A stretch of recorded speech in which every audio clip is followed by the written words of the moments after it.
নমস্কাৰ সকলোকে LPNMECR YouTube চেনেলৰ আন এটা ভিডিঅ'লৈ স্বাগতম জনাইছো।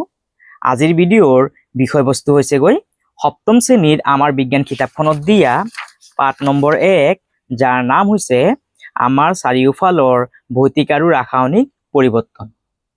আজি আমি এই পাঠটোৰ ভিতৰত থকা মূল কথাখিনি বুজিবলৈ চেষ্টা কৰিম।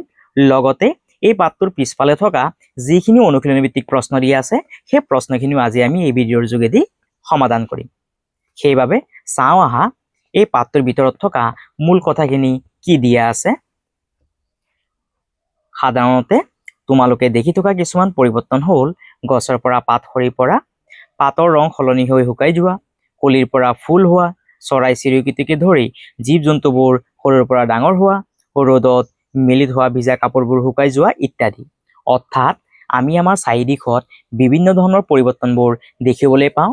যেনে কলিৰ পৰা ফুল হোৱা, সৰু সৰু চৰাইবোৰ ডাঙৰ হৈ যোৱা, আকৌ আটাৰ পৰা ৰুটি প্ৰস্তুত কৰা, গছৰ পাতখিনি শুকাই যোৱা। যেতিয়া আমি তিতা কাপোৰবোৰ ৰ'দত দিওঁ তেতিয়া সেইখিনি কি হৈ যায়, শুকাই যায়। আকৌ শাক পাচলি হওক বা ফল মূল হওক যেতিয়া আমি কাটি থোৱাৰ আধা ঘণ্টা বা এঘণ্টামান পাছত সেইখিনিৰ কিন্তু ৰং ৰূপখিনি কি হৈ যায়, পৰিৱৰ্তন হৈ যায়। আমাৰ চাৰিদিশত থকা বিভিন্ন বস্তুবোৰ যে পৰিৱৰ্তন হয় সেইবোৰ আমি আমাৰ ইন্দ্ৰিয়ৰ সহায়ত অৰ্থাৎ চকু, কাণ, নাক, জিভা আৰু ছালেৰে আমাৰ চৌপাশৰ জগতখনৰ পৰিৱৰ্তনবোৰ আমি অনুভৱ কৰোঁ। অৰ্থাৎ আমাৰ চাৰিদিশত হোৱা পৰিৱৰ্তনবোৰ আমি চকু, কাণ, নাক, জিভা আৰু ছালেৰে অনুভৱ কৰোঁ। ইয়াৰ পাছত ইয়াত এটা ক্ৰিয়াকলাপ দিয়া আছে, কাগজ এখন ফালি টুকুৰা টুকুৰ কৰা। ইয়াত মই এটুকুৰা কাগজ ললোঁ, এই কাগজখন মই এতিয়া ফালিলোঁ। এই কাগজখনক মই টুকুৰা টুকুৰ কৰি ফালিলোঁ। এতিয়া চোৱা, ইয়াত যে মই যে কাগজখনক যে টুকুৰা টুকুৰ কৰিলোঁ, টুকুৰা টুকুৰ কৰাৰ ফলত ইয়াৰ কি হৈছেগৈ, আকাৰখিনি কি হৈছেগৈ, সৰু সৰু হৈ গ'ল। অৰ্থাৎ ইয়াৰ আকাৰ আৰু আকৃতিটো কি হৈ গ'ল, পৰিৱৰ্তন হৈ গ'ল, হয়নে? কিন্তু এইখিনি কি হৈ আছে, এতিয়াও কাগজে হৈ আছে, হয়নে? কাগজ হৈ আছে। ইয়াৰ পাছত চোৱা, ৰবৰ বেণ্ডৰ সৈতে খেলা। ৰবৰ বেণ্ড এডাল লৈ আঙুলিৰে টানা। যেতিয়া আমি এডাল ৰবৰ বেণ্ডক টান দিম, টানিলে কি হ'বগৈ, সেয়া দীঘল হৈ যাব, হয়নে? অৰ্থাৎ ইয়াৰ আকাৰটো কি হ'বগৈ, সলনি হ'বগৈ। আকৌ যেতিয়া আমি সেই ৰবৰ বেণ্ডডাল এৰি দিম তেতিয়া সেই ৰবৰ বেণ্ডডাল কিন্তু আকৌ তেওঁৰ যোনটো মূল অৱস্থা আছিল সেই মূল অৱস্থালৈ ঘূৰি আহিব।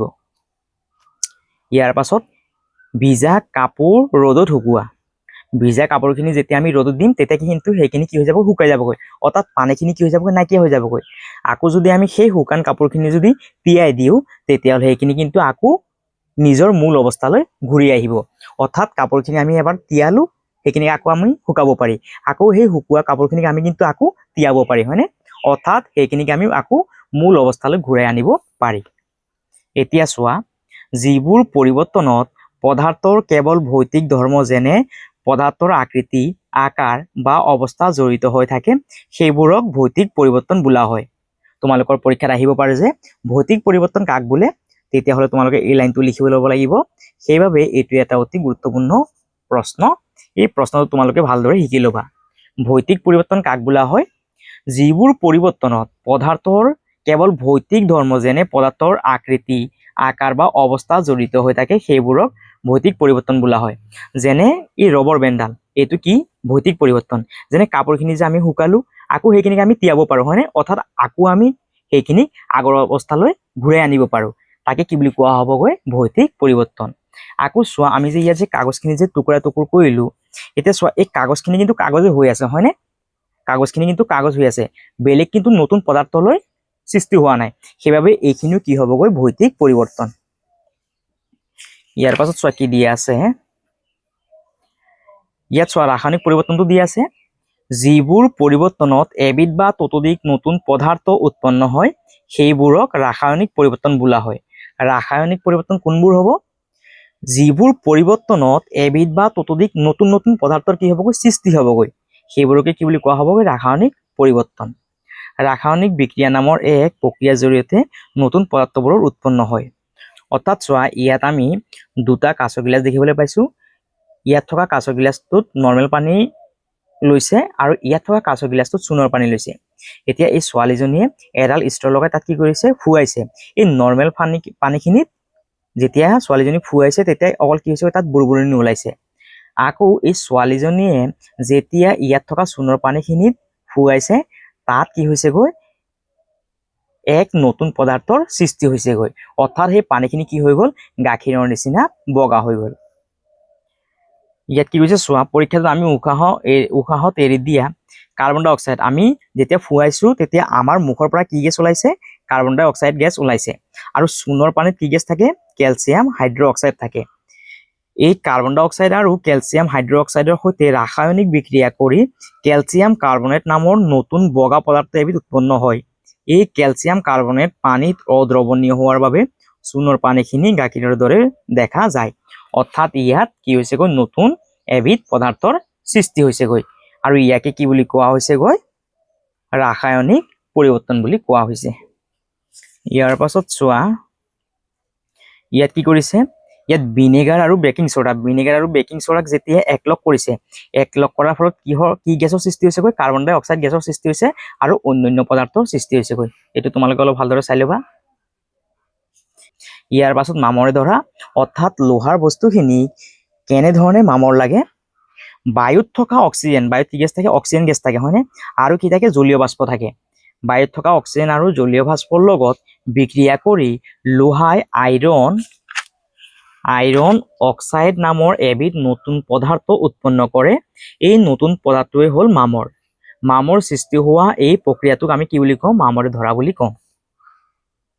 অৰ্থাৎ কি হৈছেগৈ, ইয়াত নতুন এবিধ পদাৰ্থৰ সৃষ্টি হৈছেগৈ আৰু সেয়াৰ নাম হৈছে আইৰণ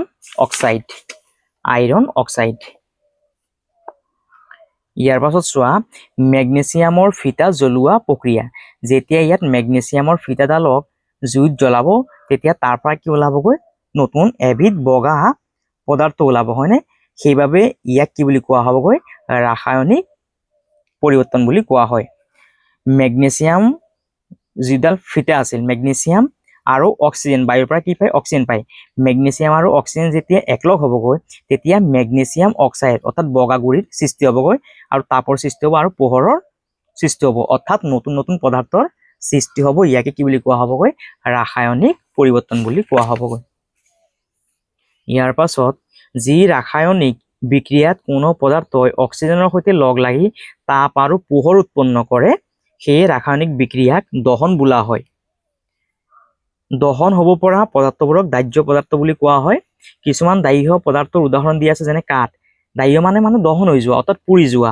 যেনে কাঠটো কি হ'বগৈ, পুৰিবগৈ। কাগজ, তাৰপিছত কপাহ, ৰন্ধন গেছ, কেৰচিন আদি কি হৈ যায়, পুৰি যায় হয়নে, অৰ্থাৎ দহন হৈ যায়। ইয়াৰ পাছত চোৱা, তুমি হয়তো আপেল বা কেঁচা কল এটা কাটি মুকলিকৈ থৈ দিয়াৰ পাছত মুগা ৰঙৰ হৈ যোৱা দেখিছা। ইয়াৰ কাৰণ হ'ল ফলৰ ভিতৰৰ পদাৰ্থবোৰে বতাহত থকা অক্সিজেনৰ সৈতে বিক্ৰিয়া কৰে। বতাহত কি থাকে, অক্সিজেন থাকে হয়নে। ফলৰ ভিতৰত যিবোৰ পদাৰ্থ আছে সেইবোৰ বতাহত থকা অক্সিজেনৰ লগত কি কৰে, বিক্ৰিয়া কৰে। এই বিক্ৰিয়াক এনজাইমেটিক ব্ৰাউনিং বোলা হয়। ই এক ৰাসায়নিক পৰিৱৰ্তন। বিক্ৰিয়াৰ ফলত ফলৰ ৰং লাহে লাহে স্বাভাৱিক বৰণৰ পৰা মুগা ৰঙলৈ সলনি হয়। ইয়াৰ পাছত চোৱা, যি নিম্নতম উষ্ণতাত পদাৰ্থ এটাত জুই লাগে তাকে কি বুলি কোৱা হয়, ইয়াৰ জ্বলন উষ্ণতা বা প্ৰজ্বলাঙ্ক বুলি কোৱা হয়। দহনৰ বাবে তিনিটা চৰ্ত থাকিব লাগিব। সেইকেইটা হৈছে, এবিধ দাহ্য পদাৰ্থ লাগিব, অক্সিজেন থাকিব লাগিব আৰু তাপ লাগিব। এইটো তোমালোকে অলপ ভালদৰে চাই ল'বা। ইয়াৰ পাছত, মমবাতি গলি যোৱা, গোট মৰা আৰু ভাপলৈ সলনি হোৱা প্ৰক্ৰিয়া হৈছে ভৌতিক পৰিৱৰ্তন। আনহাতে মমৰ ভাস্প জ্বলি তাপ, পোহৰ, কাৰ্বন ডাই অক্সাইড আৰু জলীয় বাষ্প উৎপন্ন হোৱাটো ৰাসায়নিক পৰিৱৰ্তন। চোৱা, ইয়াত এটা মমবাতি জ্বলি থকা দেখিবলৈ পাইছো। এই মমবাতিটোত ভৌতিক পৰিৱৰ্তনো আছে আকৌ ৰাসায়নিক পৰিৱৰ্তনো আছে।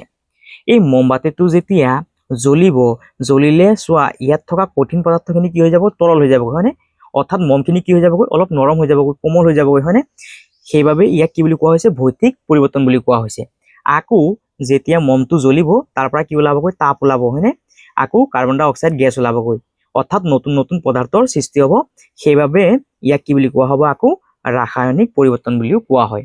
অৰ্থাৎ মমটোত আমি ভৌতিক পৰিৱৰ্তনো দেখিবলৈ পাম, আকৌ ৰাসায়নিক পৰিৱৰ্তনো দেখিবলৈ পাম। ইয়াৰ পাছত চোৱা, ইয়াত এজন বিজ্ঞানীৰ বিষয়ে দিয়া আছে। এণ্টনি লাভচিয়ে আছিল এজন বিখ্যাত ফৰাচী বিজ্ঞানী। তেওঁক আধুনিক ৰসায়ন বিজ্ঞানৰ পিতৃ বুলি জনা যায়। তেওঁ দেখুৱাইছিল যে ৰাসায়নিক পৰিৱৰ্তনৰ সময়ত পদাৰ্থ সৃষ্টি বা ধ্বংস নহয়, ই কেৱল ৰূপ সলনি কৰে। লাভচিয়েৰে পদাৰ্থ এটা জ্বলিবলৈ অক্সিজেন যে অপৰিহাৰ্য তাক প্ৰমাণ কৰিছিল। অৰ্থাৎ কিবা এটা বস্তু জ্বলিবলৈ যে অক্সিজেন গেছটো লাগিব, সেই কথাটো লাভচিয়েৰে প্ৰমাণ কৰি দেখুৱাইছিল। পানী যে হাইড্ৰজেন আৰু অক্সিজেনৰ দ্বাৰা গঠিত, তাকো তেওঁ কি কৰিছিল, ব্যাখ্যা কৰিছিল। লাভচিয়েৰে বায়ু একাধিক গেছৰ মিশ্ৰণ বুলিও প্ৰমাণ কৰিছিল। লাভচিয়েৰে বায়ুত যে বিভিন্ন গেছ আছে সেই কথাটো তেওঁ প্ৰমাণ কৰি দেখুৱাইছিল। আৰু ৰাসায়নিক পদাৰ্থৰ নামকৰণৰ বাবে এটা পদ্ধতিগত প্ৰণালী আগবঢ়াইছিল। তদুপৰি তেওঁ ভৌতিক পৰিৱৰ্তন আৰু ৰাসায়নিক পৰিৱৰ্তনক পাৰ্থক্য দাঙি ধৰিছিল। তেখেতৰ যুগান্তকাৰী ধাৰণাবোৰে ৰসায়ন বিজ্ঞানক অধিক যুক্তিযুক্ত আৰু সহজে বুজিব পৰা কৰি তুলিছিল।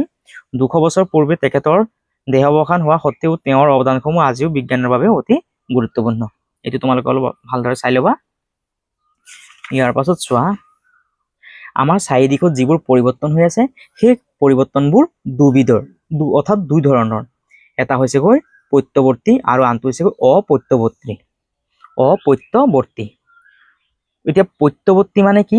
যি পৰিৱৰ্তনত পদাৰ্থ বা কোনো বস্তুৰ মূল ৰূপ বা অৱস্থা পুনৰ ঘূৰাই পাব পাৰি, তেনে পৰিৱৰ্তনক প্ৰত্যৱৰ্তী পৰিৱৰ্তন বোলে। যেনে চোৱা, এটা বাতিত অলপ মই পানী ললো, সেই পানীখিনি যেতিয়া মই এটা ফ্ৰিজৰ ভিতৰত ভৰাই দিলোঁ, অলপ পিছত পানীখিনি কি হৈ গ'ল, আকৌ বৰফ হৈ গ'ল। আকৌ সেই বৰফখিনি যেতিয়া মই ফ্ৰিজৰ পৰা ওলাই আনি বাহিৰত ৰাখিলোঁ, আকৌ সেই বৰফখিনি কি হৈ গ'ল, পানী হৈ গ'ল। অৰ্থাৎ চোৱা, আমি বস্তুটো আকৌ মূল অৱস্থালৈ ঘূৰাই পালো, হয়নে? আৰু ইয়াকে কি বুলি কোৱা হয়, প্ৰত্যৱৰ্তী পৰিৱৰ্তন বুলি কোৱা হয়। আৰু চোৱা, অপ্ৰত্যৱৰ্তী পৰিৱৰ্তন কাক বোলে?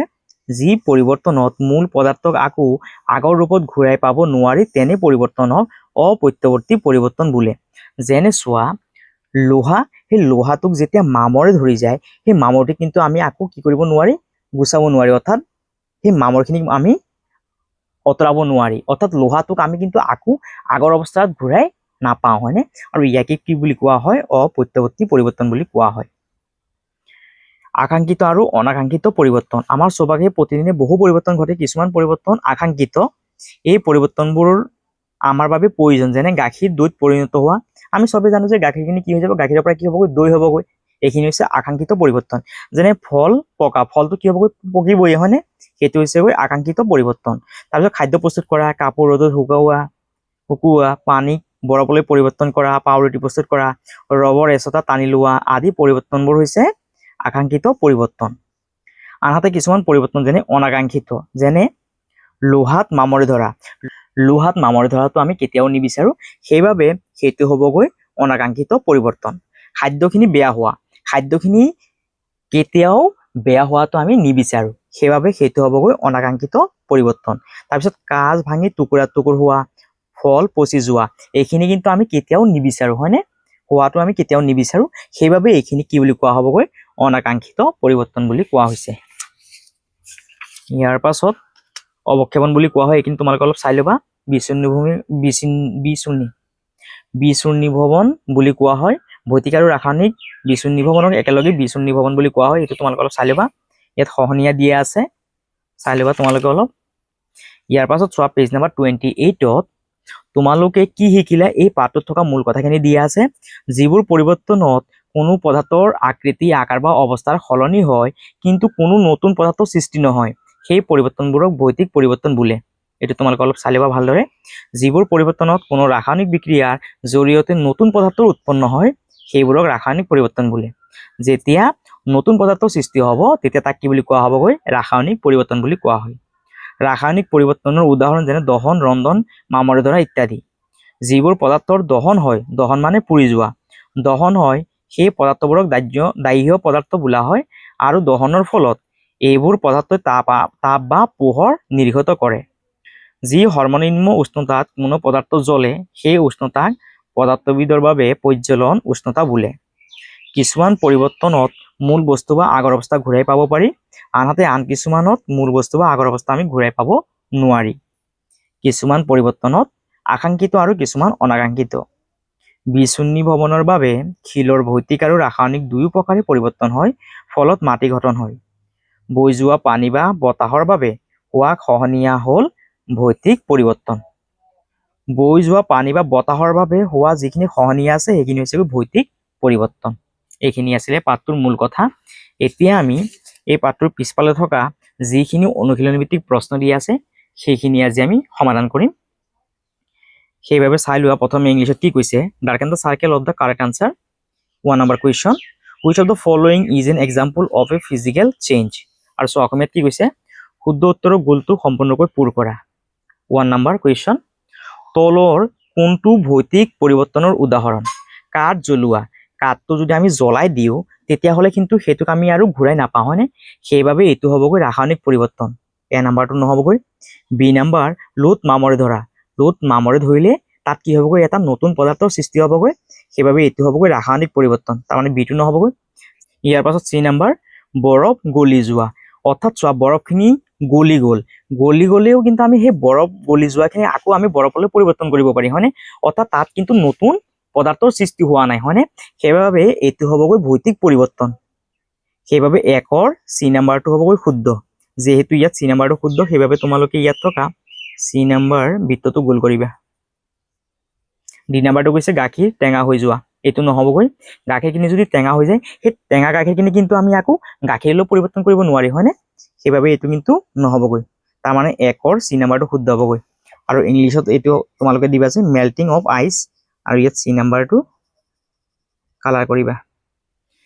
ইয়াৰ পাছত 2 নম্বৰ প্ৰশ্ন, হুইচ অফ দ্য ফলোইং শ্ব'জ এ কেমিকেল চেঞ্জ। আৰু অসমীয়াত কি কৈছে, তলৰ কোনটো ৰাসায়নিক পৰিৱৰ্তন।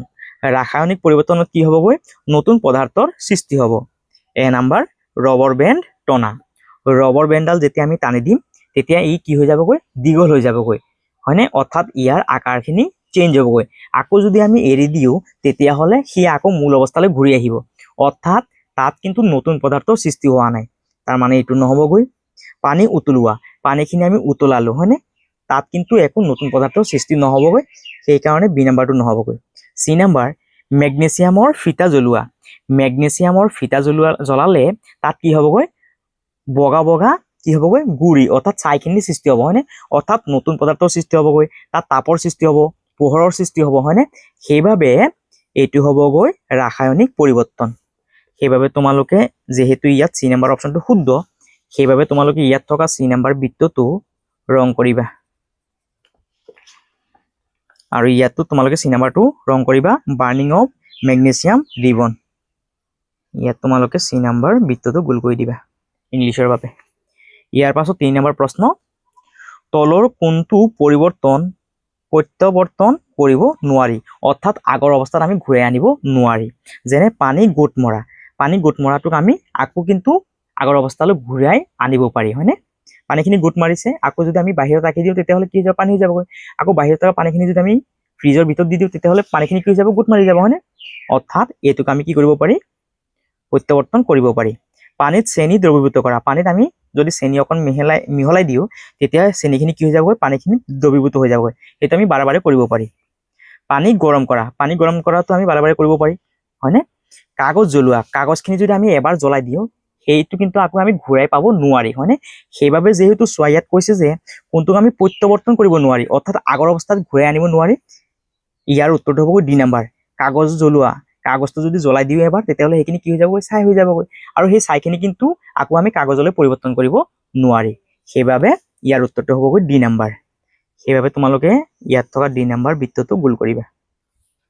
আৰু ইংলিছত তোমালোকে ইয়াত থকা ডি নাম্বাৰ বৃত্তটো গোল কৰি দিবা। ইয়াৰ পাছত 4 নম্বৰ, তলৰ কোনটোৱে লোৰ বস্তুত মামৰে ধৰা প্ৰতিৰোধ বা লেহেম কৰিব পাৰে। এ নাম্বাৰ, সেমেকা ঠাইত সংৰক্ষণ কৰা, সেমেকা ঠাইত যদি লোহাখিনি থৈ দিওঁ তাত তেতিয়াহ'লে কি হৈ যাবগৈ, মামৰে লাগিব, তাৰমানে এ নাম্বাৰটো নহ'ব। বি নাম্বাৰ, পৃষ্ঠখনত ৰং বা তেল সনা, পৃষ্ঠখনত যদি আমি ৰং বা তেল সানো তেতিয়াহ'লে তাত মামৰে নধৰিবগৈ, বি নাম্বাৰটো শুদ্ধ হ'বগৈ।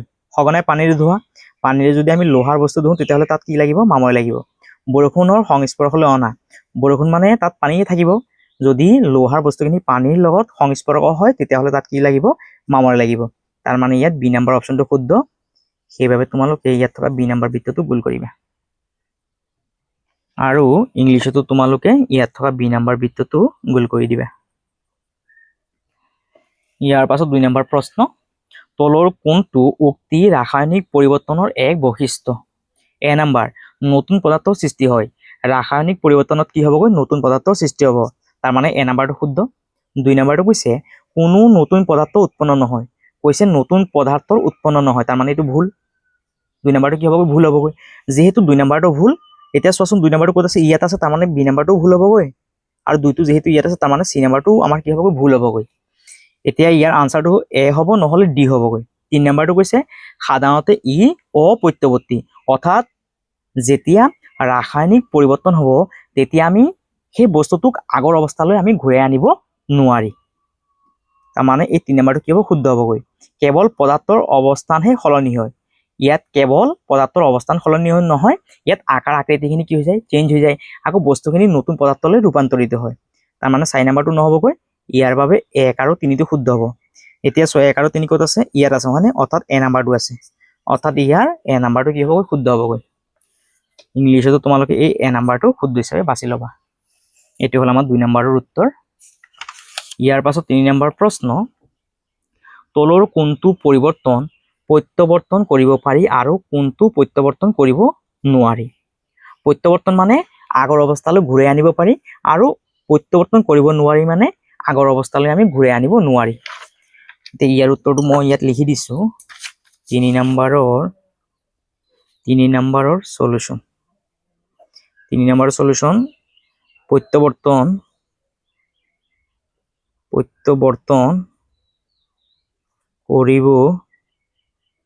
কৰিব পাৰি আৰু ইয়াত লিখিবা প্ৰত্যাৱৰ্তন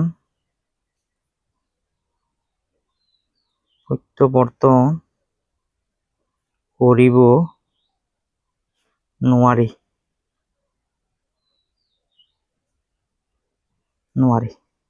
এতিয়া চোৱা বৰফৰ টুকুৰা গলি যোৱা বৰফৰ টুকুৰাটো যদি গলি যায় সেইটো কি হৈ যাব পানী হৈ যাবগৈ আকৌ সেই পানীখিনি যদি ফ্ৰিজত ৰাখি দিওঁ তেতিয়াহ'লে সেইখিনি আকৌ কি হৈ যাবগৈ কি হৈ যাব বৰফৰ টুকুৰা হৈ যাব হয়নে অৰ্থাৎ আমি ইয়াক কি কৰিব পাৰি প্ৰত্যাৱৰ্তন কৰিব পাৰি অৰ্থাৎ ইয়াক বৰফৰ টুকুৰাটোক আকৌ আমি আগৰ অৱস্থালৈ ঘূৰাই আনিব পাৰি সেইবাবে এই এ নম্বৰটো ইয়াত লিখিবা এ ইয়াৰ পিছত কাগজ জ্বলোৱা বি নম্বৰ কাগজ জ্বলোৱা কাগজখিনি যদি আমি এবাৰ জ্বলাই দিওঁ তেতিয়াহ'লে সেইখিনি কি হৈ যাবগৈ ছাই হৈ যাব এতিয়া আমি সেই ছাইখিনিৰ পৰা আকৌ কাগজ বনাব পাৰিম জানো যেহেতু আমি নোৱাৰি তাৰ মানে প্ৰত্যাৱৰ্তন কৰিব নোৱাৰিম বিটো তোমালোকে ইয়াত লিখিবা ইয়াৰ পাছত বেলুন ফুলোৱা বেলুনটো আমি বাৰে বাৰে ফুলাই থাকিব পাৰিম হয়নে সেইবাবে এইটোক আমি কি কৰিব পাৰি প্ৰত্যাৱৰ্তন কৰিব পাৰি সেইবাবে তোমালোকে ইয়াত চি লিখিবা খাদ্য হজম হোৱা খাদ্যখিনি যদি এবাৰ যদি হজম হৈ যায় সেইখিনি আকৌ আমি ঘূৰাই পাব পাৰি জানো যেহেতু নোৱাৰি তাৰ মানে তোমালোকে ক'ত লিখিবা প্ৰত্যাৱৰ্তন কৰিব নোৱাৰি ইয়াত লিখিবা ডি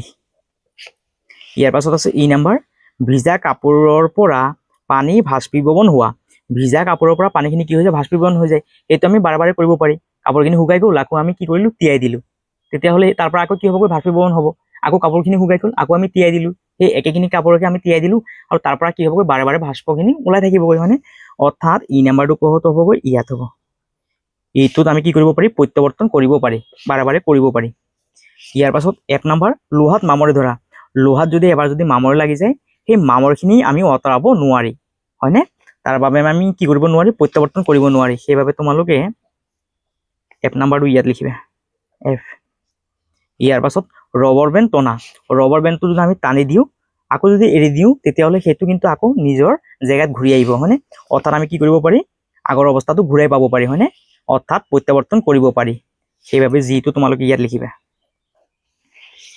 ইয়াৰ পাছত এছ নম্বৰ কেক বেকিং কৰা কেকখিনি যদি আমি যদি এবাৰ যদি খাই পেলাওঁ তেতিয়াহ'লে সেইখিনিক আকৌ কিন্তু ঘূৰাই পাব নোৱাৰি হয়নে সেইবাবে তোমালোকে ইয়াত লিখিবা প্ৰত্যাৱৰ্তন কৰিব নোৱাৰি কে নম্বৰ এছ নম্বৰ ইয়াত এইচ বুলি লিখিবা ইয়াৰ পিছত আই পেঞ্চিল জোঙা কৰা পেঞ্চিলটো যদি আমি এবাৰ যদি জোঙা কৰোঁ সেইটো কিন্তু আকৌ আমি ঘূৰাই নাপাওঁ সেইটো কি হৈ যাব ক্ষয় হৈ যাবগৈ হয়নে অৰ্থাৎ আকৌ আমি সেইটো ঘূৰাই আনিব নোৱাৰিম অৰ্থাৎ প্ৰত্যাৱৰ্তন কৰিব নোৱাৰিম সেইবাবে তোমালোকে আইটো ইয়াত লিখিবা প্ৰত্যাৱৰ্তন কৰিব নোৱাৰি ইয়াৰ পাছত আছে পানী ঠাণ্ডা কৰি বৰফলৈ পৰিৱৰ্তন কৰা।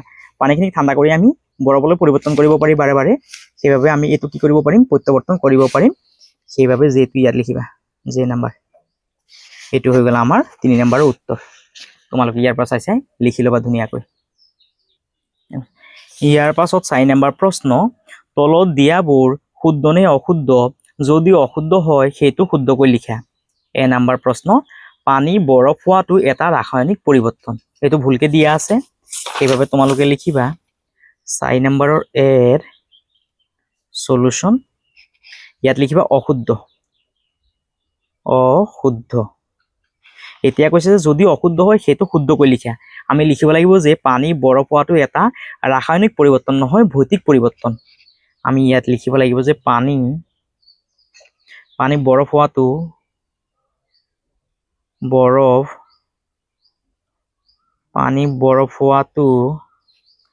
এটা ভৌতিক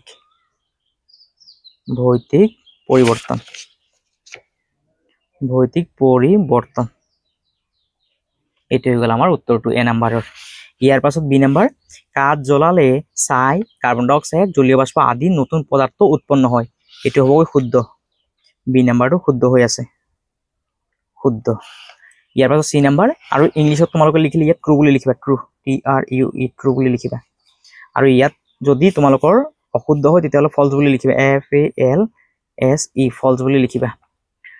আৰু ইয়াৰ কাৰণে ইংলিছত যদি লাইনটো লিখিব বিচাৰা তেতিয়াহ'লে লিখিবা ফ্ৰিজিং, FREEZING,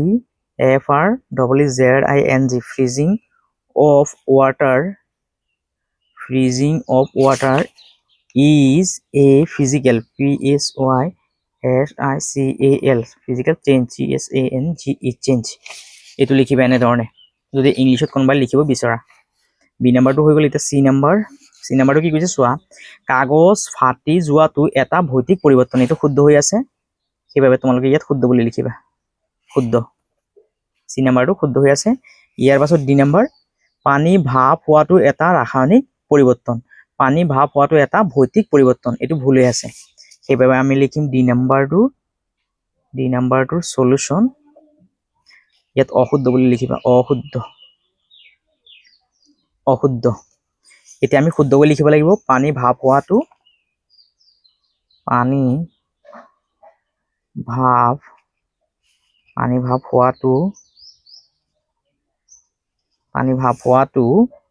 এটা ইয়াত কি কৈছে চোৱা, কৈছে ৰাসায়নিক পৰিৱৰ্তন। এইটো ৰাসায়নিক নহ'বগৈ, এইটো ভৌতিক হ'বগৈ। এটা ভৌতিক লিখিব লাগিব ইয়াত, আমি ভৌতিক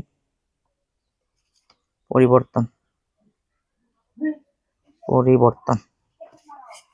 আৰু যদি ইংলিছত লিখিব বিচৰা তেতিয়াহ'লে লিখিবা ইয়াত ফলছ, FALSE, ফলছ। ইয়াত লিখিবা যে boiling, BOILING, boiling of water to form steam, STEAM,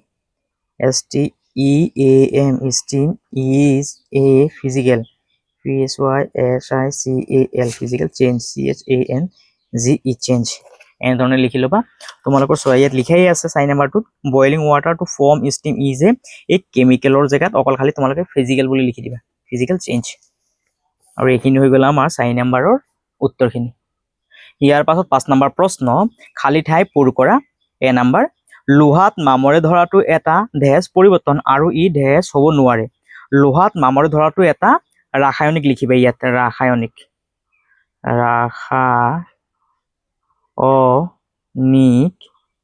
পৰিৱৰ্তন। লোহাত মামৰে ধৰাটো এটা ৰাসায়নিক পৰিৱৰ্তন আৰু ই ইয়াত প্ৰত্যৱৰ্তী বুলি লিখিবা তোমালোকে, প্ৰত্যৱৰ্তী হ'ব নোৱাৰে। অৰ্থাৎ লোহাটোত যেতিয়া মামৰ লাগিব তেতিয়া আমি সেই লোহাটোক আকৌ আগৰ অৱস্থাত ঘূৰাই আনিব নোৱাৰি, সেইকাৰণে ইয়াত লিখিবা প্ৰত্যৱৰ্তী হ'ব নোৱাৰে। আৰু যদি ইংলিছত লিখা তেতিয়াহ'লে লিখিবা rusting of iron is a chemical, CHEMICAL, chemical change and cannot be ইয়াত লিখিবা reversed, REVERSED, reversed। ইয়াৰ পিছত বি নম্বৰ, পানীত নিমখ দ্ৰৱীভূত কৰাটো এটা ইয়াত ভৌতিক বুলি লিখিবা ভৌতিক পৰিৱৰ্তন কাৰণ কোনো নতুন পদাৰ্থ গঠন নহয় আৰু সো ইংলিশত কি কৈছে dissolving salt in water is a physical PHYSICAL physical change because no new substance is formed ইয়াৰ পাছত সি নাম্বাৰ ভাত ৰন্ধা প্ৰক্ৰিয়াটো এটা ৰাসায়নিক লিখিবা ইয়াত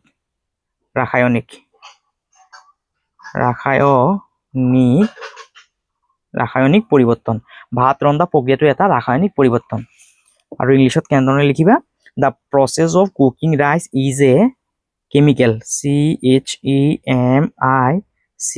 chemical change ইয়াৰ পিছত ডি নাম্বাৰ মাখন গলি যোৱাটো এটা ভৌতিক মাখনখিনি কি হৈ গ'ল গলি গ'ল এটো কি হ'বগৈ এটা ভৌতিক পৰিৱৰ্তন হ'বগৈ কিন্তু মাখন জ্বলোৱাটো কি হ'বগৈ এটা ৰাসায়নিক পৰিৱৰ্তন কাৰণ তাত কি হ'বগৈ নতুন পদাৰ্থৰ সৃষ্টি হ'ব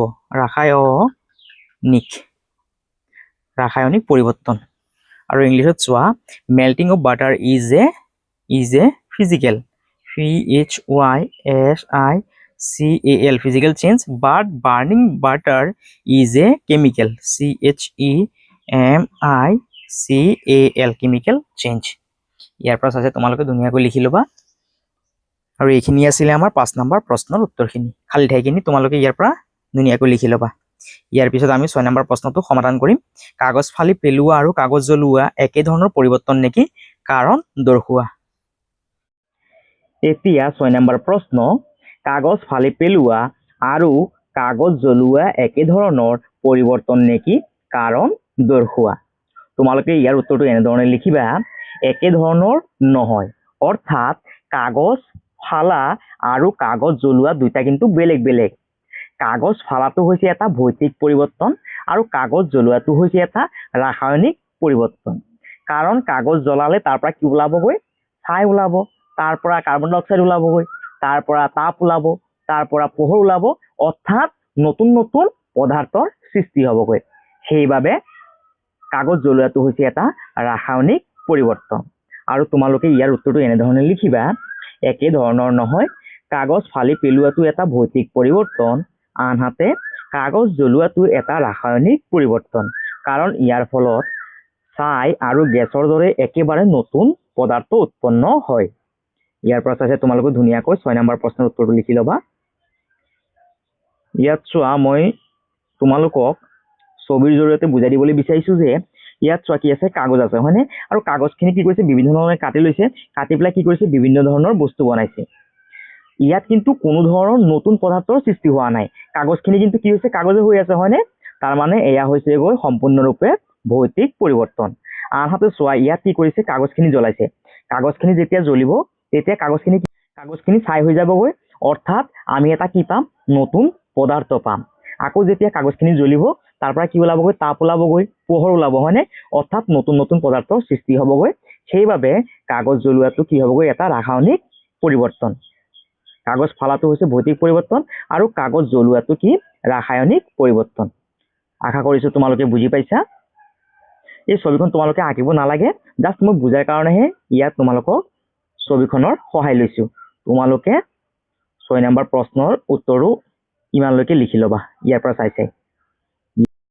ইয়াৰ পাছত 7 নম্বৰ প্ৰশ্ন মামৰে ধৰা লোহাক পুনৰ লোহালৈ পৰিৱৰ্তন কৰিব পাৰিনে মামৰে ধৰাটো এটা প্ৰত্যৱৰ্তী পৰিৱৰ্তন নে অপ্ৰত্যৱৰ্তী পৰিৱৰ্তন ব্যাখ্যা কৰা এবাৰ যদি লোহাক মামৰে ধৰে তেতিয়াহ'লে আমি সেই মামৰে ধৰা লোহাটোক আকৌ কিন্তু আগৰ অৱস্থাত ঘূৰাই কেতিয়াও আমি নিব নোৱাৰি সেইবাবে তোমালোকে ইয়াৰ উত্তৰটো লিখিবা নোৱাৰি ই অপ্ৰত্যৱৰ্তী পৰিৱৰ্তন অপ্ৰত্যৱৰ্তী মানে হৈছে যেতিয়া আমি বস্তুটোক আকৌ আগৰ অৱস্থাত আমি ঘূৰাই নিব নোৱাৰিম তেতিয়া তাক কি বুলি কোৱা হ'ব অপ্ৰত্যৱৰ্তী পৰিৱৰ্তন সেইবাবে তোমালোকে ইয়াৰ উত্তৰটো লিখিবা নোৱাৰি ই অপ্ৰত্যৱৰ্তী পৰিৱৰ্তন কাৰণ মামৰ হৈছে আইৰণ অক্সাইড যি লোহা আৰু অক্সিজেনৰ ৰাসায়নিক বিক্ৰিয়াৰ ফলত সৃষ্টি হয় ই এক নতুন পদাৰ্থ এই নতুন পদাৰ্থটোক পুনৰ লোহালৈ ঘূৰাই অনাটো কঠিন বা নোৱাৰি ইয়াৰ পৰা চাইছে তোমালোকে 7 নম্বৰ প্ৰশ্নৰ উত্তৰটো ধুনীয়াকৈ লিখি ল'বা। আৰু মই ইয়াত তোমালোকক এখন ছবিৰ জৰিয়তে বুজাই দিব বিচাৰিছো যে ইয়াত বিফৰ মানে আগত ইয়াত লোহাৰ এটা টুকুৰা আমি দেখিবলৈ পাইছো। যেতিয়া এই লোহাৰ টুকুৰাটো অক্সিজেন আৰু ৱাটাৰ মানে পানী, অক্সিজেন আৰু পানীৰ সংস্পৰ্শলৈ আহিব, তেতিয়া সেই লোহাৰ টুকুৰাটোত কি লাগিবগৈ? মামৰ লাগি যাবগৈ, অৰ্থাৎ নতুন এটা কি হ'বগৈ? পদাৰ্থৰ সৃষ্টি হ'বগৈ। আকৌ আমি সেই মামৰ লগা লোহাটো কিন্তু আগৰ অৱস্থাত কেতিয়াও আমি ঘূৰাই নিব নোৱাৰিম। এই কথাটোকে ইয়াত বুজাই দিয়া হৈছে। ইয়াৰ পাছত 8 নম্বৰ প্ৰশ্ন, মমবাতি জ্বলোৱাৰ সময়ত মম গলা আৰু মম জ্বলা দুয়োটা কাৰ্য একেলগে হয়।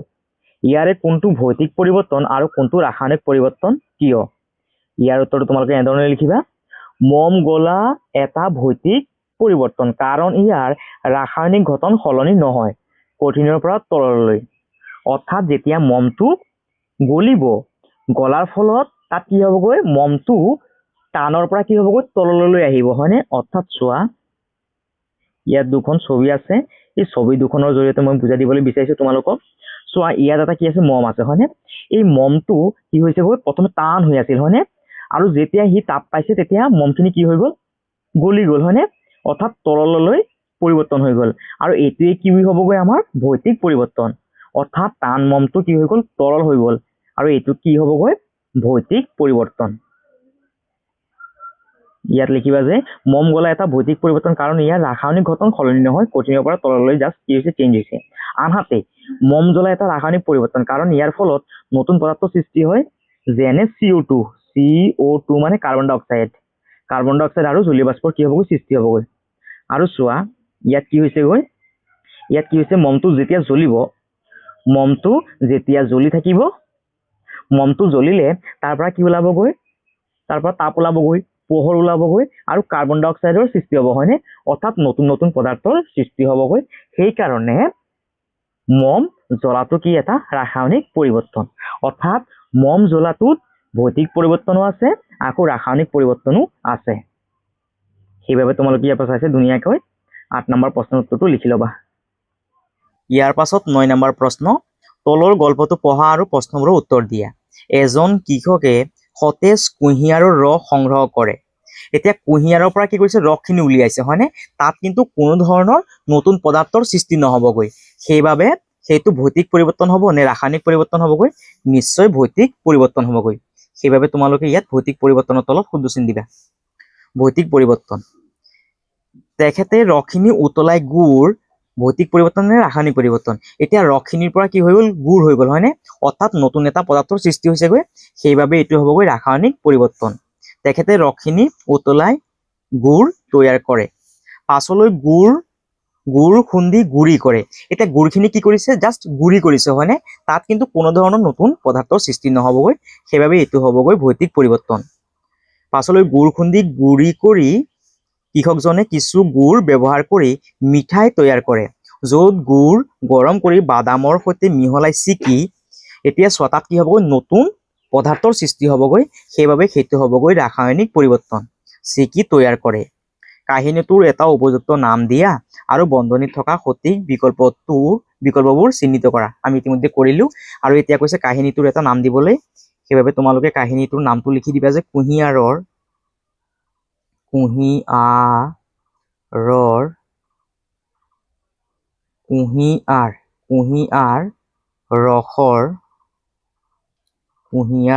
সাধু বুলি লিখিবা। সাধু, এইটো হ'ল আমাৰ সাধুটোৰ নাম। তোমালোকে এইটো লিখি ল'বা, কুঁহিয়াৰ ৰসৰ সাধু। আৰু ইংলিছত হ'লে প্ৰথমটোত তোমালোকে দিবা ফিজিকেল চেঞ্জ, 2 নম্বৰটোত হ'বগৈ কেমিকেল চেঞ্জ, তাৰপিছত 3 নম্বৰটোত হ'বগৈ ফিজিকেল চেঞ্জ, আৰু 4 নম্বৰটোত আকৌ হ'বগৈ কেমিকেল চেঞ্জ। আৰু ষ্টৰিটোৰ নামটো দি দিবা a story of a sugarcane juice. A story of a sugarcane juice, JUICE juice. এইটো হ'ল আমাৰ সাধুটোৰ নাম। তোমালোকে ইয়াৰ পৰা চাই ধুনীয়াকৈ লিখি ল'বা। ইয়াৰ পাছত 10 নম্বৰ প্ৰশ্ন, ইয়াত কিছু পৰিৱৰ্তন দিয়া হৈছে। ভৌতিক পৰিৱৰ্তনবোৰ এৰে চিহ্নিত কৰা, ৰাসায়নিক পৰিৱৰ্তনবোৰ বিৰে চিহ্নিত কৰা, আৰু ভৌতিক আৰু ৰাসায়নিক পৰিৱৰ্তন দুয়োবিধ পৰিৱৰ্তনক চিৰে চিহ্নিত কৰা। এতিয়া ভৌতিক পৰিৱৰ্তন কি আছিল?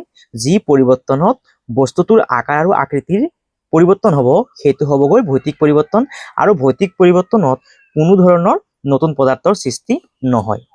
আনহাতে ৰাসায়নিক পৰিৱৰ্তনত কি হ'বগৈ? নতুন নতুন পদাৰ্থৰ সৃষ্টি হ'বগৈ।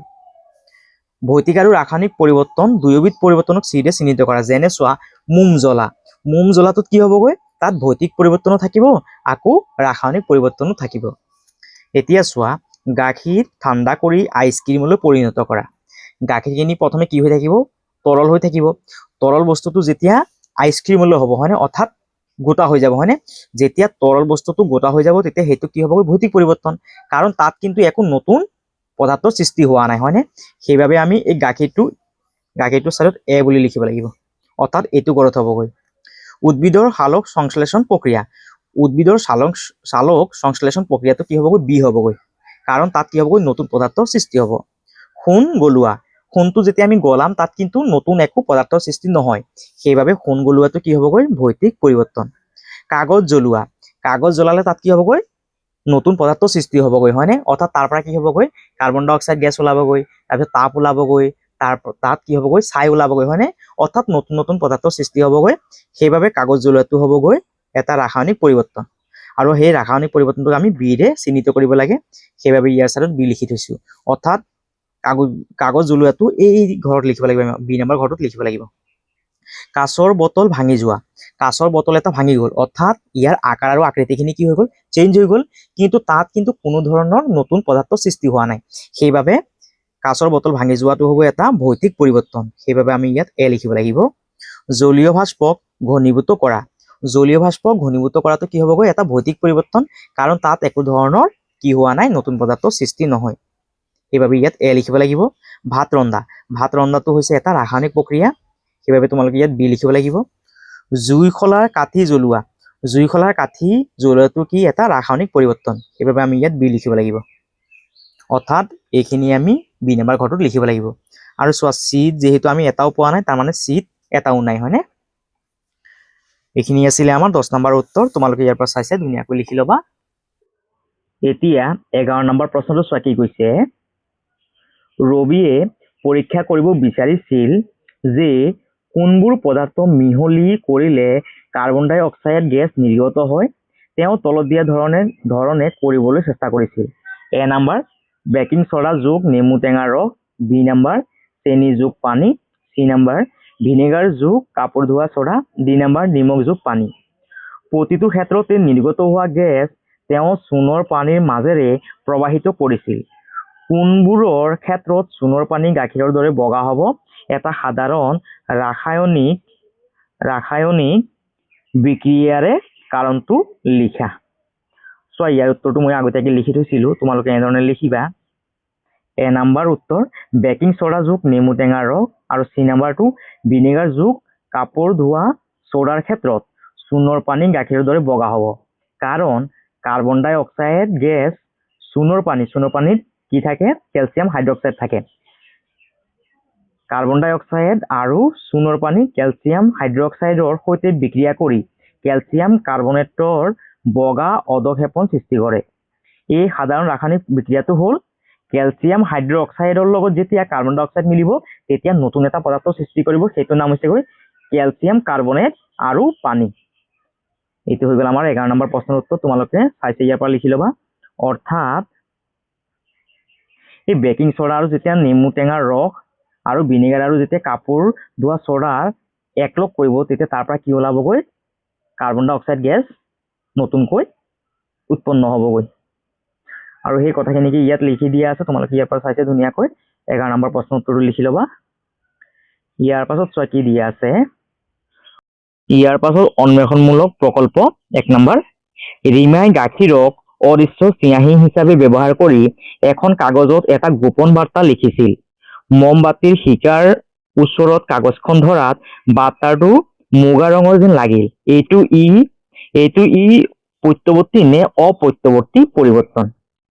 ইয়াৰ উত্তৰটো তোমালোকে এনেধৰণে লিখিবা।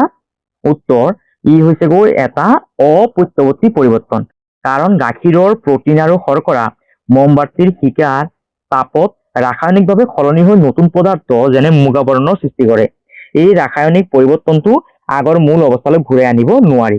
যেহেতু ইয়াত এটা কি হৈছে নতুন পদাৰ্থৰ সৃষ্টি হ'বগৈ, সেইবাবে এইটো হ'বগৈ এটা ৰাসায়নিক পৰিৱৰ্তন। ইয়াৰ পৰা চাইছে তোমালোকে প্ৰকল্পৰ উত্তৰটো লিখি ল'বা। ইয়াৰ পাছৰ প্ৰশ্নটো চোৱা। প্ৰচণ্ড বৰষুণৰ সময়ত এজন কৃষকৰ পথাৰৰ মাটি নদীলৈ উঠি গৈছিল। এই খহনীয়া ভৌতিক নে ৰাসায়নিক পৰিৱৰ্তন?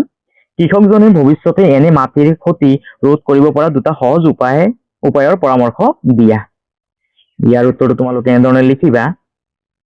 খহনীয়াৰ ফলত যি পৰিৱৰ্তন হ'বগৈ সেইটো হ'বগৈ সম্পূৰ্ণৰূপে ভৌতিক পৰিৱৰ্তন, কাৰণ তাত একো নতুন পদাৰ্থৰ সৃষ্টি নহ'বগৈ, সেইবাবে খহনীয়াটো হ'বগৈ ভৌতিক পৰিৱৰ্তন। মাটিৰ খহনীয়া এক ভৌতিক পৰিৱৰ্তন, কাৰণ মাটিৰ ভৌতিক অৱস্থাৰ সলনি হয় যদিও ইয়াৰ ৰাসায়নিক গঠন একে থাকে। মাটি খহনীয়াৰ ৰোধৰ দুটা সহজ উপায়, এটা হৈছে গৈ পথাৰৰ চাৰিওফালে ভেটি বা বান্ধ নিৰ্মাণ কৰা, 2 নম্বৰ গছপুলি ৰোপণ কৰা। ইয়াৰ পাছত আছে তোমালোকে 2 নম্বৰ উত্তৰটো লিখি ল'বা প্ৰকল্পৰ। ইয়াৰ পাছত অৰ্জুনে লক্ষ্য কৰিছে যে ৰন্ধা বঢ়া কৰোঁতে যেনে পানী উতলাই চাহ তৈয়াৰ কৰা, আলু টুকুৰা টুকুৰ কৰা, জুইৰ শিকাত ৰুটি ফুলি উঠা ইত্যাদি ঘটে। ইয়াৰে কোনবোৰ ভৌতিক পৰিৱৰ্তন আৰু কোনবোৰ ৰাসায়নিক পৰিৱৰ্তন? পানী উতলাই চাহ তৈয়াৰ কৰাটো হ'বগৈ ভৌতিক পৰিৱৰ্তন, আলু টুকুৰা টুকুৰ কৰাটো হ'বগৈ ভৌতিক পৰিৱৰ্তন, জুইৰ শিকাত ৰুটি ফুলি উঠাটো হ'বগৈ ৰাসায়নিক পৰিৱৰ্তন, কাৰণ তাত এটা নতুন পদাৰ্থৰ সৃষ্টি হ'বগৈ। আৰু তোমালোকে ইয়াৰ উত্তৰটো এনেধৰণে লিখিবা। ভৌতিক পৰিৱৰ্তন যেনে পানী উতলাই চাহ তৈয়াৰ কৰাটো ভৌতিক পৰিৱৰ্তন, আকৌ আলু টুকুৰা টুকুৰ কৰাটো এটা ভৌতিক পৰিৱৰ্তন। আনহাতে ৰাসায়নিক পৰিৱৰ্তনটো লিখিবা। জুইৰ শিকাত ৰুটি ফুলি উঠাটো এটা কি ৰাসায়নিক পৰিৱৰ্তন। ইয়াৰ পাছত আছে তোমালোকে উত্তৰটো লিখি ল'বা। ইয়াৰ পাছৰ প্ৰশ্ন, প্ৰিয়াই এটা চেনি দ্ৰৱৰ বটলত ইষ্ট মিহলাই বেলুনেৰে মুখখন বন্ধ কৰি দিলে। কিছু সময়ৰ পাছত বেলুনটো সামান্য ফুলি উঠিল। কি গেছেৰে বেলুনটো ভৰি পৰিল? যেতিয়া আমি ফু মাৰিম তেতিয়া আমাৰ মুখৰ পৰা কি গেছ ওলাবগৈ? কাৰ্বন ডাই অক্সাইড গেছ ওলাবগৈ। সেইবাবে বেলুনটো কি গেছেৰে পৰিপূৰ্ণ হৈ থাকিব? কাৰ্বন ডাই অক্সাইড গেছেৰে পৰিপূৰ্ণ হৈ থাকিব। এই গেছ চূণৰ পানীৰ মাজেৰে পাৰ হ'বলৈ দিলে কি হ'ব? ইয়াৰ উত্তৰটো চোৱা কেনেধৰণে লিখিবা। ইয়াৰ উত্তৰটো তোমালোকে এনেধৰণে লিখিবা। কাৰ্বন ডাই অক্সাইড গেছেৰে বেলুনটো ভৰি পৰিব। এই গেছ চূণৰ পানীৰ মাজেৰে পাৰ হ'বলৈ দিলে চূণৰ পানী গাখীৰৰ দৰে বগা হৈ পৰিব, যিটো কাৰ্বন ডাই অক্সাইড গেছৰ উপস্থিতি নিশ্চিত কৰিব। ইয়াৰ পাছত তোমালোকে উত্তৰটো লিখি ল'বা। ইয়াৰ পাছত প্ৰশ্ন, সাগৰত কাটল ফিছে শত্ৰুৰ পৰা লুকাই থাকিবলৈ পাৰিপাৰ্শ্বিক অৱস্থাৰ লগত মিলি থাকিবলৈ তাৰ গাৰ বৰণ সলনি কৰিব পাৰে। এইটো ভৌতিক পৰিৱৰ্তন নে ৰাসায়নিক পৰিৱৰ্তন? কাটল ফিছে এই পৰিৱৰ্তনবোৰ প্ৰত্যাৱৰ্তন কৰিব পাৰিনে? এতিয়া চোৱা, ইয়াত এটা ফিছ দেখিবলৈ পাইছো। এই ফিছটোৰ নাম হৈছে কাটল ফিছ। ইয়াতো আছে কাটল ফিছ। এই কাটল ফিছটো কি কৰিব পাৰে? নিজৰ গাৰ ৰংটো পৰিস্থিতি অনুযায়ী সলনি কৰিব পাৰে। আৰু এই পৰিৱৰ্তনটো ৰাসায়নিক পৰিৱৰ্তন নে ভৌতিক পৰিৱৰ্তন? এইটো হৈছে গৈ ভৌতিক পৰিৱৰ্তন, কাৰণ যেতিয়া তেওঁ গাৰ ৰংটো চেঞ্জ কৰিব তাত কিন্তু কোনো ধৰণৰ নতুন পদাৰ্থৰ সৃষ্টি নহয়। সেইবাবে কাটল ফিছে যেতিয়া নিজৰ গাৰ ৰংটো সলাব সেইটো হ'বগৈ এটা ভৌতিক পৰিৱৰ্তন। কাটল ফিছে এই পৰিৱৰ্তনবোৰ প্ৰত্যাৱৰ্তন কৰিব পাৰিনে? অৰ্থাৎ কাটল ফিছে যেতিয়া নিজৰ গাৰ ৰংটো চেঞ্জ কৰিব, সেই চেঞ্জ হোৱা ৰংটো আকৌ তেওঁৰ যোনটো মূল অৱস্থা আছে সেইটোলৈ ঘূৰাই আনিব পাৰিবনে? নিশ্চয় ঘূৰাই আনিব পাৰিব। সেইবাবে এইটো হ'বগৈ এটা প্ৰত্যাৱৰ্তন কৰিব পৰা প্ৰক্ৰিয়া।